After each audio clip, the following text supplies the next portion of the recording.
যে ব্যক্তি মানওয়া মিনকুম কোন ব্যক্তিকে কোন খারাপ কাজ করতে দেখবে, সে যেন তার যদি শক্তি থাকে সে যেন সেই কাজটা হাত দিয়ে ভালো দেয়।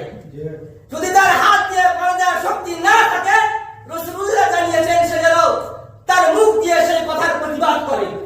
যদি তার মুখ দিয়ে প্রতিবাদ করার শক্তি না থাকে, রাসূলুল্লাহ জানিয়েছেন সে যেন তার অন্তর থেকে সেই কাজের ঘৃণা করে। যদি এই তিনটে কাজের ভিতরে যদি কেউ একটা কাজ না করে, ওয়াযালিকা আদাফুল ঈমান, রাসূলুল্লাহ জানিয়েছেন তার অন্তরে সরিষা পরিমাণ ঈমান নেই। আমরা আজকে চিন্তা করে দেখি, আমাদের সামনে আছে কত মানুষ অন্যায় অত্যাচার অবিচার করে যাচ্ছে, কত পাপাচার করে যাচ্ছে, আমাদের সামনে গুনাহ করে যাচ্ছে, অথচ আমরা নিজের চোখ দিয়ে দেখছি, কখনো প্রতিবাদ করিনি। আমরা তো ভাবছি আমরা ভালো কাজ করছি, আমরা আমল করছি, আমরা তো ভালো রাস্তায় আছি, যে যা পারে করতেছ করুক, আমাদের কি আছে?